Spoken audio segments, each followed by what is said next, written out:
மாலை முரசு நேயர்களுக்கு வணக்கம். நிஃப்டி வந்து 23,000 கடந்து வந்து க்ளோஸ் ஆயிருக்கு. லைஃப் டைம் ஹை 23,300 பக்கமே அது வந்து கிட்டத்தட்ட வந்துருச்சு. எலெக்ஷன் பேஸ் பண்ணி மார்க்கெட் புல்லிஷா இருந்தது.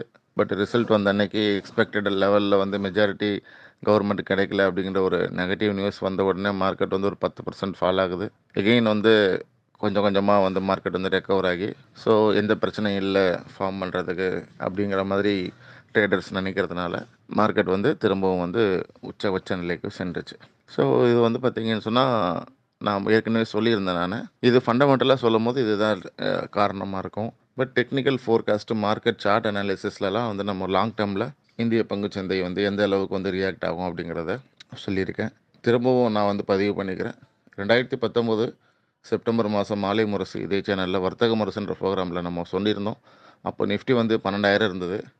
நான் சொல்லியிருந்தேன் நிஃப்டி அங்கேருந்து 8,000 பக்கமாக வந்து அங்கேருந்து 24,000க்கு அடுத்த 5 வருஷத்தில் 24,000 ரீச் ஆகிடும் அப்படின்னு சொல்லி நான் என்ன சொன்னோம் அதே மாதிரி மார்க்கெட் 7,500 பக்கம் கொரோனா கிராஷில் வந்தது. எனக்கு கொரோனா வருமானது நமக்கு தெரியாது இல்லைங்களா. பட் இருந்தாலும் டெக்னிக்கல் அனாலிசிஸ் பேஸ் பண்ணி தான் அங்கேருந்து 24,000 வரும் ஷாக்கிங்காக எல்லோரும் பார்த்தாங்க. பட் அது நடந்துருச்சு. ஸ்டாக் மார்க்கெட் பொறுத்த மட்டும் டெக்னிக்கல் ஃபோர்காஸ்ட் தான் மார்க்கெட் வந்து ட்ரேடர் சைக்காலஜி தான் மார்க்கெட்டை ட்ரைவ் பண்ணும். இந்த ஃபண்டமெண்டல் அதெல்லாம் வந்து ஸோ உங்களுக்கு மார்க்கெட்டோடைய அந்த ஒரு டெப்த்து தெரியாதவங்க வந்து வேணும்னா அந்த ஃபண்டமெண்டல் பார்த்துக்கிட்டு இது ஏறும் இது இறங்கும் ஒரு குறுகிய காலகட்டத்தை தான் யூஸ் ஆகும்.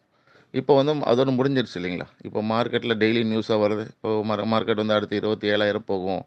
ஸோ வித்தின் 1 இயர்னு சொல்கிறேன். ஸோ நடக்கும்.